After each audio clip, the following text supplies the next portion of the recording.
ज्ञानतिमिरान्धस्य ज्ञानाञ्जनशलाकया चक्षुरुन्मीलितं येन तस्मै श्रीगुरवे. So third canto has two parts. One part is the creation, which is the discussion between Maitreya and Vidura, and now this is the second part that is starting. So first part, both have explanation for creation, but that part which till now we discussed till chapter 19th is where the bondage is explained, how a living entity get bond in this metal creation, and from here onwards, this chapter onwards, how a living entity get free from this bondage, that is going to be explained here. So this is the main difference, the two sections of third canto. The first part where this is here also creation will be explained. Here Kapila is going to explain to Devahuti. And there, the conversation where we saw Vidura Maitreya about how Brahma created and how everything came. These are the two important sections of third canto we can remember. One part is Baddha Srishti and Mukti Srishti. One is the bondage, cause of bondage, how we are all entangled, and another is Mukti, how we can be free. So from here, when Kapila Dev appears and he is going to instruct, it is going to tell how we can be free from this bondage. This is important section. And when it comes to living entity, even Kapila also says how we are conditioned to suffering. Like Prabhupada gives example, if you try to take a worm in a stool outside, it again want to go into the stool. It is a filthy area, but the worm got conditioned to the filthy place. Similarly, living entity get conditioned to the sufferings. If we are people like if in Dharavi and other some places, slums in Mumbai, government made houses for them and told them to shift. But instead of shifting them to the new houses which they got, they give it for rent and stay in the same slum area. Why? Because they got conditioned to the sufferings. Like Siddhanta Thakur gives the example of a fisherwoman. She went to some house that night. She is taking rest, but she was not feeling any sleep only because her basket of fishes were outside the house. So she brought again the basket inside, kept beside her bed, and then she slept because the smell was needed for her to sleep. This is the greatest fear of a living entity. What is the greatest fear anybody can have is to get conditioned to the sufferings of this world. Now also see a person is very sick, is suffering with so many diseases, and then we say, okay, now better leave this body. He says, no, I want to live. Means we get so much attached and conditioned to the suffering only. We don't want to live. Why you want this body? Better take up a new body. And the living entity resists. Even in this, compared to heaven, what we are staying now is also hellish condition only. When Prabhupada went to London, the reporter asked, Swamiji, do you believe in hell? Prabhupada said, London is hell. Now, why London is hell? That means now all cities are hell only. But we don't feel hell. We feel, wow, I'm in a city. It's a great fortune for us to be in a city. But Prabhupada said London is hell. Why? Hellish condition is not only geographical location, it's a state of mind also. The anarthas which we are going through, lust, greed, pride, anger, envy, illusion, these are all in one way is a hellish condition for us. So this is a famous story I told many times. When a guru tells his disciple, one disciple he tells, lit the fire. And in previous ages it was you have to save fire and all. In the evening time he says you lit the fire for cooking. But somehow he was not able to do because it was rainy season and it was all wet.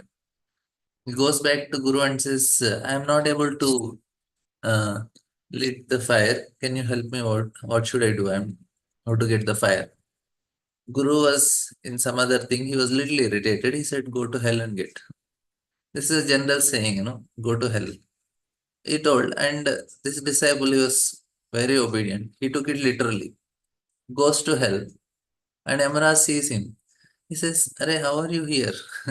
You're such a very nice boy. You're not supposed to be here. He says, yeah, but my guru sent me here, told him to get some fire because in hell everybody is burning.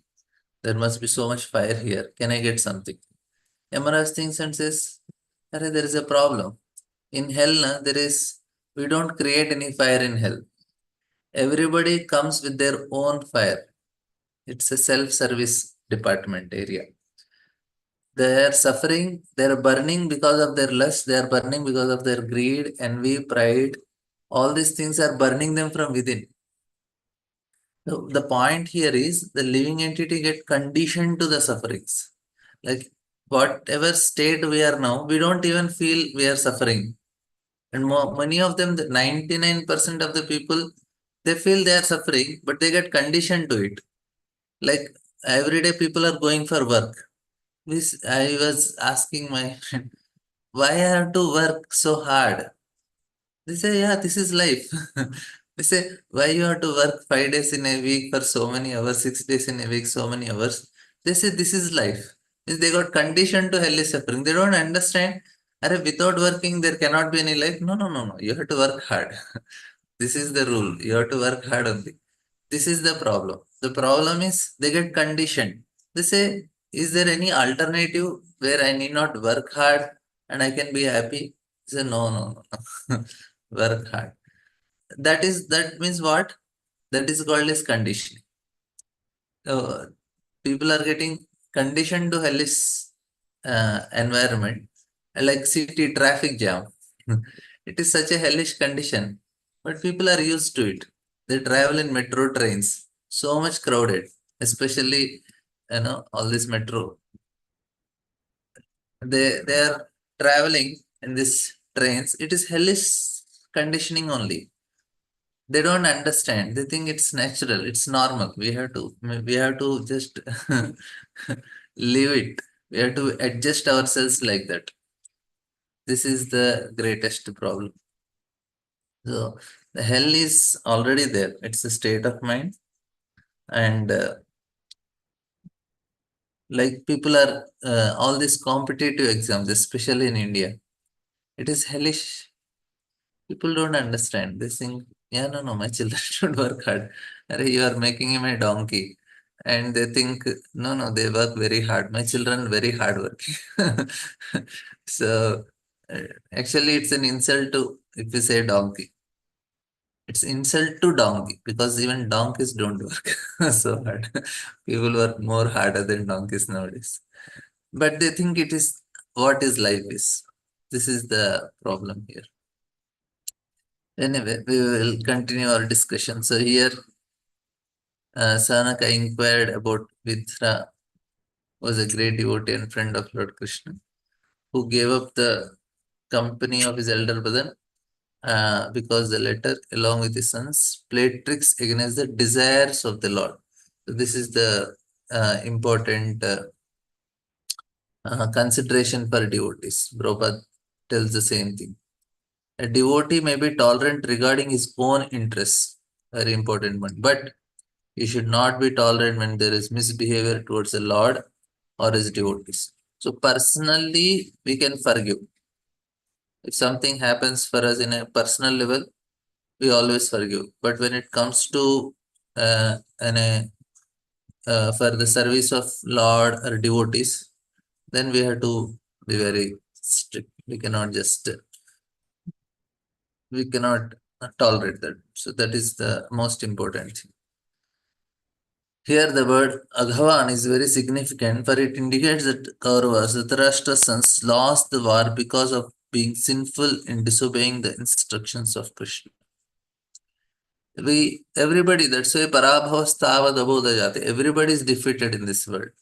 Why they are defeated? They don't follow the instructions of Krishna. There's no way they can be successful. They got Olympic medal. Still it is a failure only. Why it is failure? Materially, it looks success. Spiritually, a disaster. They got World Cup, they got Olympic medals, they got All India #1 rank, they got big companies, 1 crore package, 2 crore package. According to this standard, what here it is told, like Duryodhana is in the kingdom and Vidura is out of the kingdom. Who is successful? According to this formula, Vidura lost everything. Vidura was just spared with his breath, no property, nothing. He left the kingdom. He has zero money, zero everything. Relatives, friends, relations lost, friendships lost, money lost, property lost, name lost, everything lost. But Vidra is successful. Why? Spiritually is successful. Whereas Duryodhana, he has so much money, property that time. But of course, later on he lost that also. But materially it looks very success, but ultimately it's a failure. Here, same thing. When Vidra is, and for us also we have to see the same way. People may have big cars, big houses, big everything, but if they are not going according to will of Krishna, it's a failure.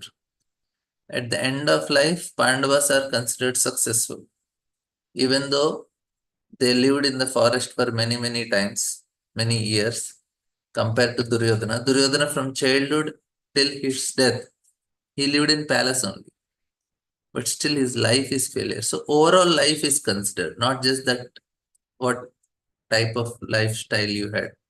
The lifestyle is all external. It is just the satisfaction of mind and senses. Nothing to do with soul. We are not body only, we are spirit soul. So why to bother so much? That is the point. Here I say Vidra was born from the body of Vedavyas and was not less than he. Thus he accepted the lotus feet of Krishna wholeheartedly and was attached to his devotees.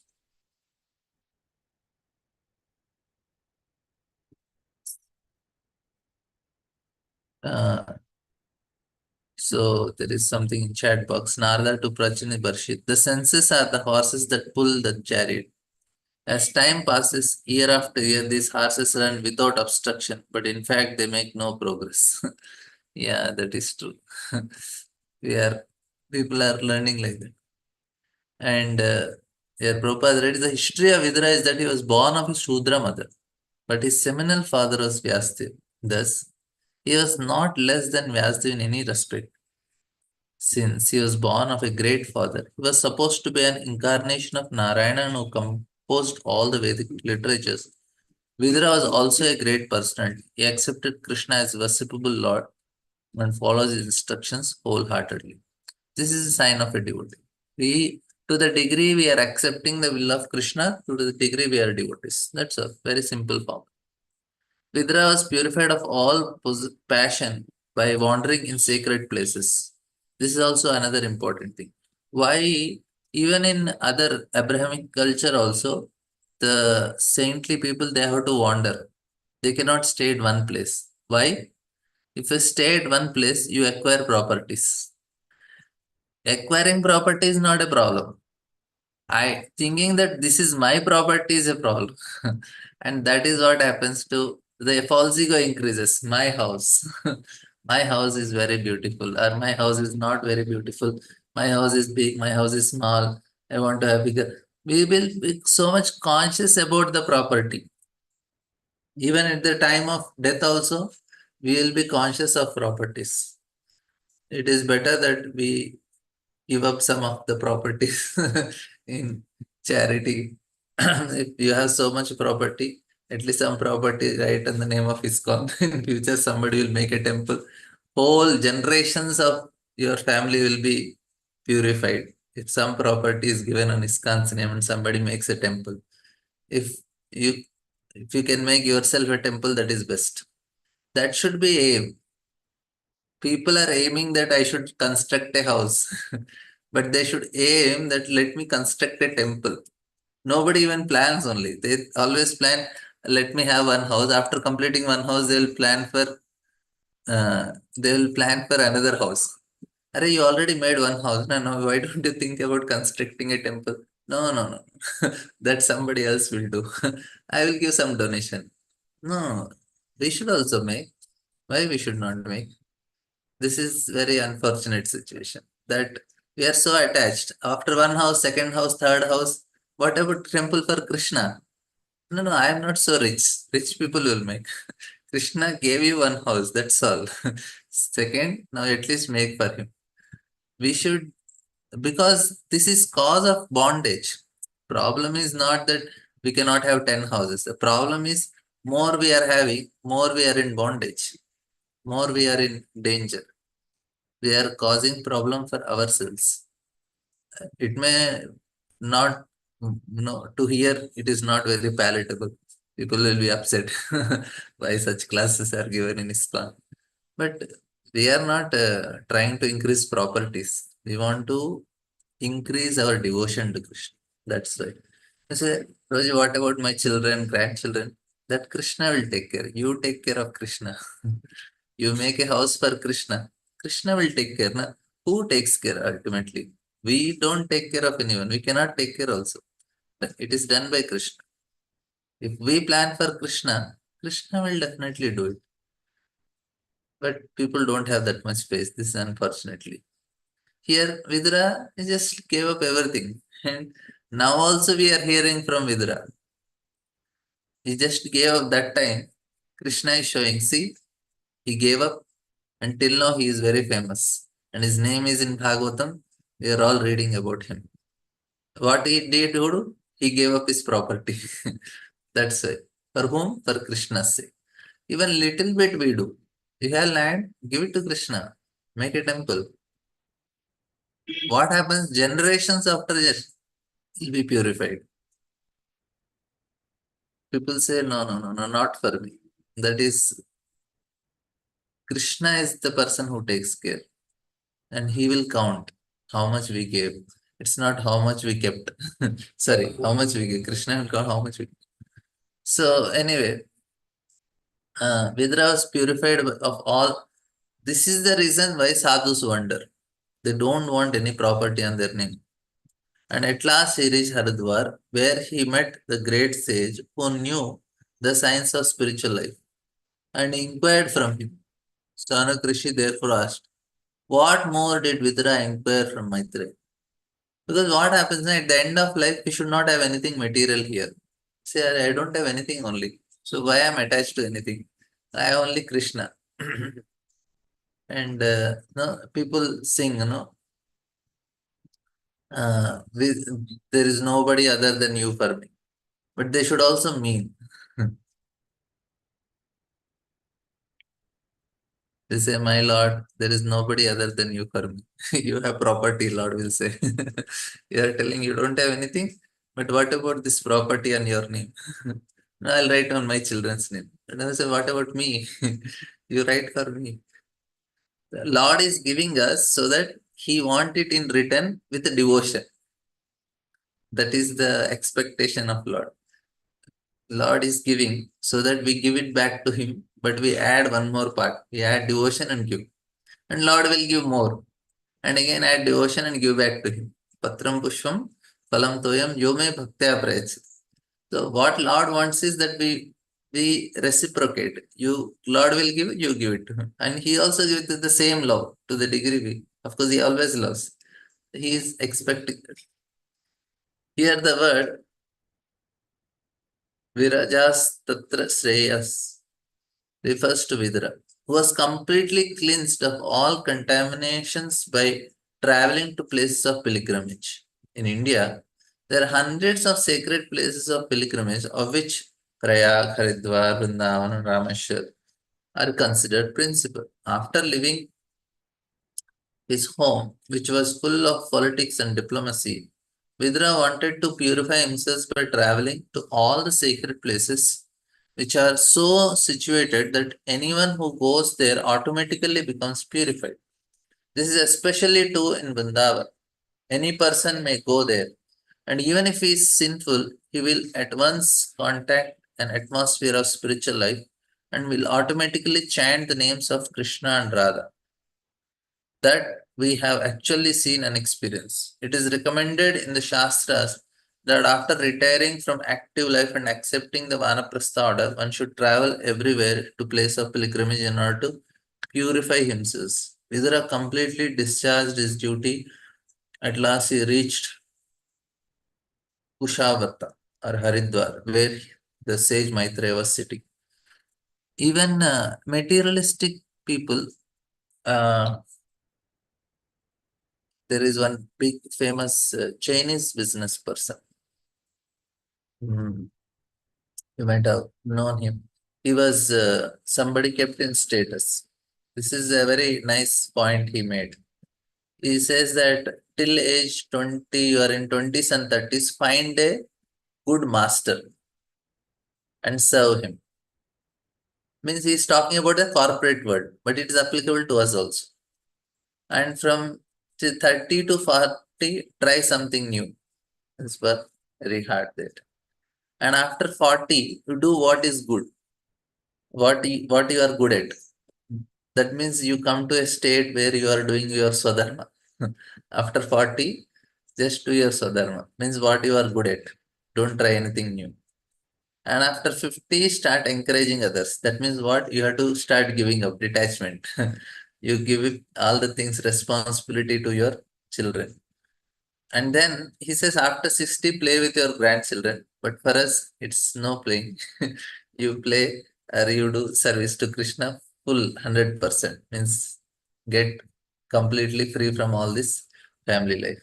So even though he used it for material things, but it is a good formula. We should use for spiritually also. Spiritual life also it is applicable.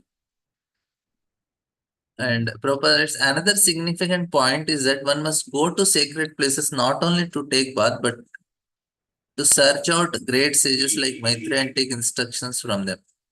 If one does not do so, his traveling to place of pilgrimage is simply waste of time. Narottam Das Thakur, a great Acharya of Vaishnava sect, has for the present forbidden us to go to such place of pilgrimage because in this age, the time having so changed, a sincere person may have a different impression on seeing the behavior of the present residents of pilgrimage sites. 2 days back, when some devotees came to meet me, and he brought his friend also. So his friend went to Vrindavan. He said, I had a very bad experience. This is because of the people who are staying there. He got cheated with money. My brother also. First time he came, he got cheated. Many people get very bad experience. He has recommended that instead of taking the trouble to travel to such places, one should concentrate his mind on Govinda and that will help him. Of course, to concentrate one's mind on Govinda in any place is a path meant for those who are most spiritually advanced. It is not for ordinary persons. Ordinary person may still derive benefit from traveling to holy place like Prayag, Mathura, Vrindavan, and Haridwar. This is very important for us. We have to go to yatras regularly. We have to make a point yearly, few days in a year. We should be in holy places and chant there, hear and read, do some service to the holy dham. This is also service, chanting, hearing, reading. And apart from that, if you get other opportunity to serve, give some donation, give distribute prasadam, compulsory we should do. This is because that is the place we have to be at the end of our life. That's why we have to get so much connected to it, and we should feel that we are going to home when we go to this holy place. Where we are staying is not our home. Wherever dham, that is our home. That is what we should consider. Here it is only because we don't have option and we don't have so much ability to focus and concentrate, and that's why we have to stay here. Otherwise, we are supposed to stay in the holy dham. Uh, it is recommended in this verse that one find a person who knows the science of God or Tattvavid. Tattva means one who knows absolute truth. There are many pseudo transcendentalists even at the place of pilgrimage. Such men are always present, and one has to be intelligent enough to find the actual person to be consulted. Then one's attempt to progress by traveling to different holy place will be successful. For us, we don't have to search anybody. We already have ISKCON temple. We can be in ISKCON temple and hear from them. One has to be free from all contamination. At the same time, he has to find a person who knows the science of Krishna. Another important is just staying with devotees and Hearing from all people is also not favorable. We have to identify within ISKCON also there is a big market and many people have many opinions. We have to be very careful. Krishna helps a sincere person as stated in Chaitanya Charitamrita Guru Krishna Prasade. By the mercy of spiritual master in Krishna, one attains the path of salvation, devotional service. If one sincerely searches for spiritual salvation, then Krishna, being situated in everyone's heart, gives him the intelligence to find a suitable spiritual master. By the grace of spiritual master like Maitreya, one gets the proper instructions and advance in spiritual life. Now from here, the storyline starts. So that was an introduction about Vidura, how he traveled so that he will be detached.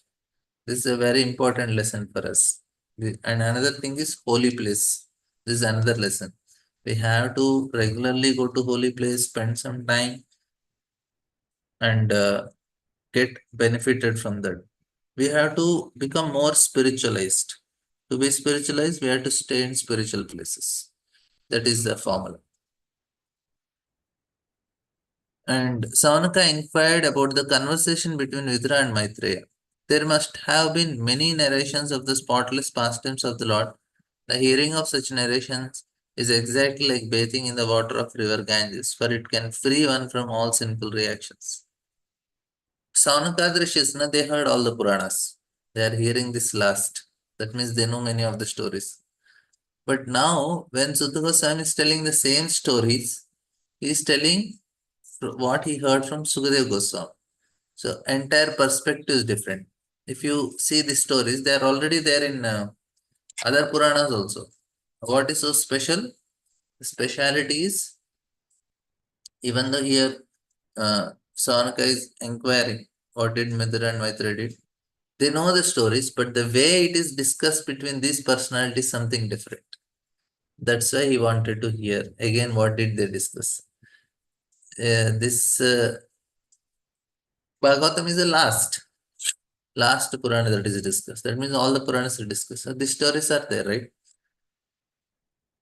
So the speciality of Bhagavatam is it's a first is it is talking about the highest form of love, which is not there in other Puranas.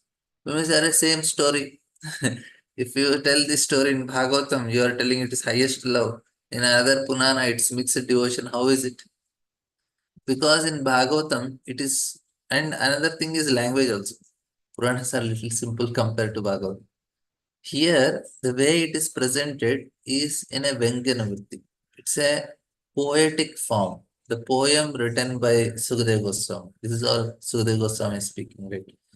Now, what is important to understand here is that poem is not direct. It is giving something indirect meaning. That's why Bhagavatam is an indirect indication of Srimati Radharani. It's a poem. All these things is a poetic form. It is indicating something. You are saying something, you are indicating something. It is not telling the directly meaning. We give the example like a person is writing in the winter season.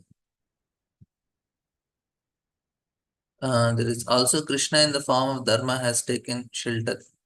Yeah, that is all there. But most important point is, say, I'll give an example. Like I'm writing that the rays of moon are burning and he went on the shore of a river. The rays of moon are burning. The breeze that is coming from the wind that is blowing, it is actually piercing, and the sound that is coming, it is creating such pain in the ears. Now, moons, how the moon's rays are burning the skin. It is so soothing. The breeze is so nice, pleasing, and the sound that is coming and all, that is also so melodious. But why this person is experiencing that? Because he's feeling separation from his beloved. Now, to tell that he's feeling separation from beloved, instead of telling one line, he's feeling separation from beloved. What the poet writes, The moon's rays are scorching heat, and the breeze is like, it is burning, and then the the music, that is melody, that is whatever is coming, is piercing the ears. All these things are indicating that this person is experiencing pain instead of telling. So poem is like that. It is speaking something but indicating something else, right? Similarly, Bhagavatam also, even though it is telling all these things, it is indicating love between Radha and Krishna. The Raspantya, the 5 chapters of Bhagavatam, that is what is Dashamasya Vishuddhanam Navanam Lakshana. All the 9 topics are meant to indicate the 10th topic. Dashamasya Vishuddhartham. Navanam Lakshanam. Varnayanti Mahatmanam Shrutena Artena Cha Anjasa. So this is what is the topic. So all these topics are indicating that aspect only. That is the reason, even though the Saunaka Rishis heard all the stories, again they are hearing. But now they are hearing, they are understanding something else. That is the point. Prabhupada, the water of Ganges is purified because it pours forth from the lotus feet of the Lord. Similarly, Bhagavad Gita is as good as the water of Ganges because it is spoken from the mouth of Supreme Lord. So, it is with any topic on the pastimes of the Lord or the characteristics of his transcendental activities. The Lord is absolute. There is no difference between his words, his presence, his perspirations, or his pastimes. The water of the Ganges, the narration of his pastimes, and the words spoken by him are all on the absolute platform. Thus, taking shelter of any one of them is equally good. Srila Rupa Goswami has initiated that anything in relation with Krishna is on the transcendental platform. If we can dovetail all our activities in relation with Krishna, then we do not stand on the middle platform but always on the spiritual platform. This is, we want to come to a spiritual platform, and this is how we can be. We have to slowly give up all material things. तान् कीर्तय भद्रं ते कीर्तमान्योदारकार्मणः रसज्ञा को नु तृप्येत हरिर्लीलामृतं पिबम्. O Sutta Goswami, all good fortune unto you. Please narrate the activities of the Lord, which are all magnanimous and worth glorifying. What sort of devotee can be satisfied by hearing the nectarian pastimes of the Lord? The narrations of the pastimes of Lord, which are always initiated by the transcendental platform, should be received with all respects by devotees. Those who are actually on the transcendental platform are never satiated by hearing the continuous narrations of the pastimes of the Lord. For example, if any self-realized soul read from Bhagavad Gita, he will never feel satiated. The narrations of Bhagavad Gita and Srimad Bhagavatam may be read thousands and thousands of times, and still, without fail, new aspects of the subject matter will be relished by the devotee.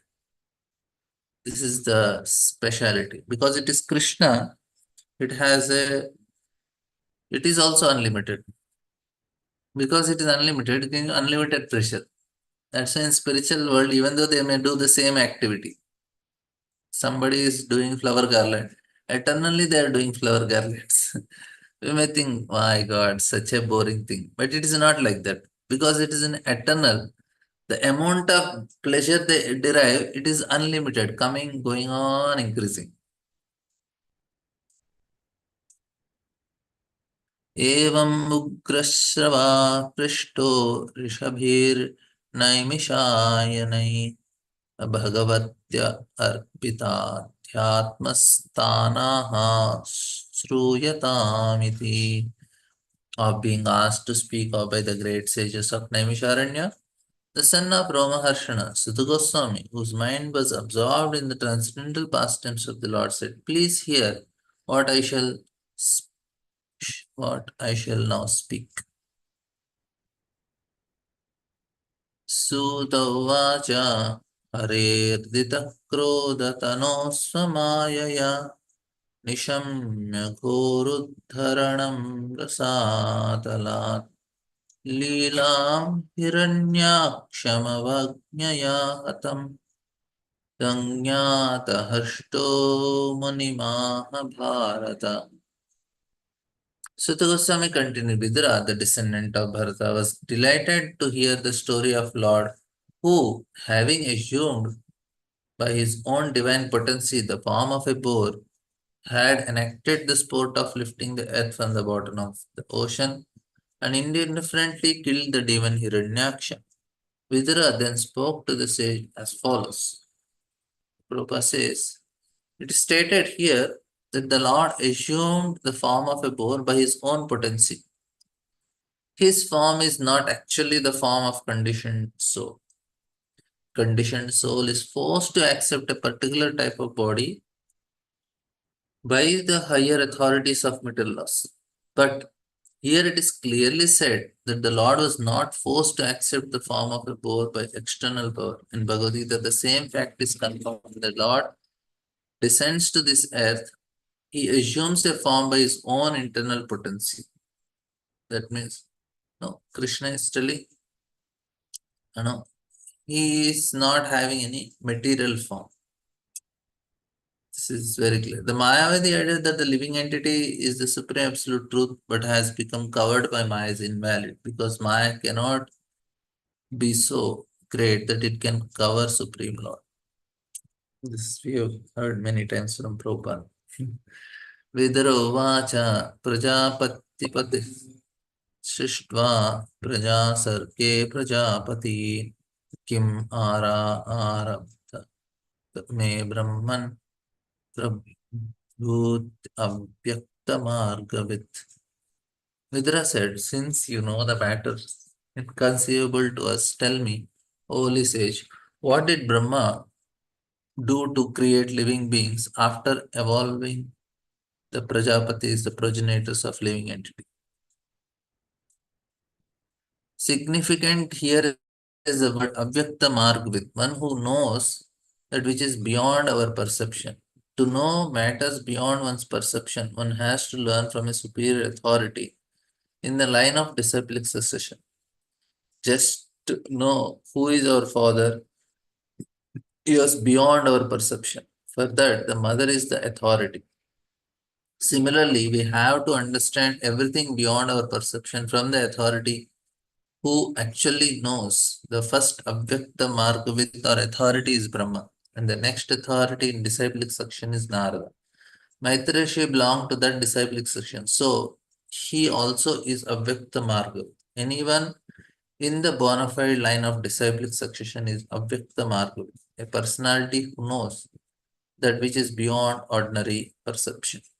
Like ये मरीच्याद्धयो विप्रा यस्तु स्वयंभुवो मनुः तवै ब्रह्मण आदेशात् कथं एतद् अभावयन्.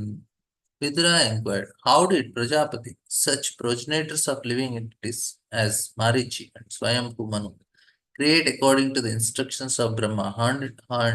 How did they evolve this manifested universe? This is Vidura's question. Sa दैत्या किम् असृजन् स्वतन् स्वतन्त्रा उति कर्मसु आहोस्वित् संहता सर्वा idam sma sankalpayan. Did they evolve the creation in conjunction with their respective wives? Did they remain independent in their action, or did they all jointly produce it? This is Vidra's inquiry. Now Maitreya, he answers. Maitreya says, Maitreya vacha daivena dhruvitarkena परेणानिमिषेण च जातशोभाद् भगवतो महान् आसीत् गुणत्रयात्. Maitreya said, when the equilibrium or the combination of three modes of nature was agitated by the unseen activity of living entity by Mahavishnu and by the force of time, the total material elements were produced.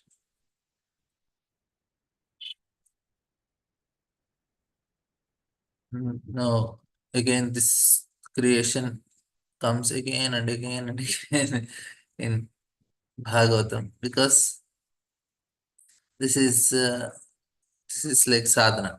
We have to do it again and again, and so that we will be able to. Mhm. Sadhana means repetition. That will create an impression in our system. That's the cause of material creation is described here very lucidly. The first cause is Daiva, or the destiny of the conditioned soul. The material creation exists for the conditioned souls who wanted to become a false lord for the sense enjoyment. One cannot trace out the history of when the conditioned souls first desired to lord it over material nature. But in Vedic literature, we always find that the material creation is meant for the sense enjoyment of conditioned souls. There's a nice verse which says that the sum and substance of the conditioned soul's sense enjoyment is that as soon as he forgets his primary duty to render service to Lord, he creates an atmosphere of sense enjoyment which is called Maya.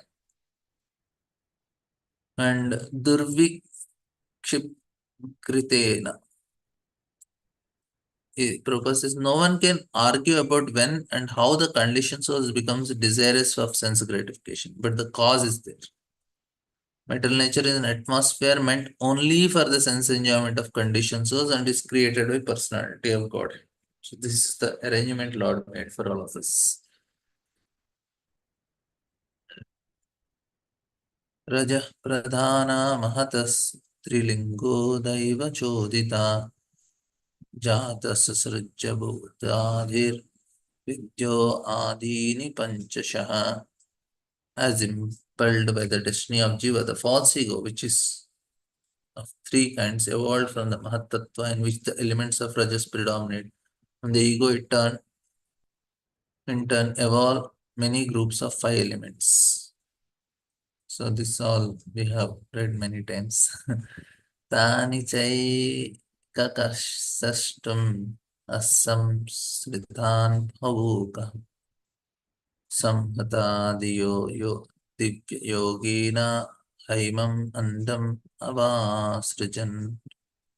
Separately unable to produce a material universe, they combine with the help of energy of Supreme Lord are able to produce a shining egg. So we will continue the discussion tomorrow. Thank you all very much. Granthra.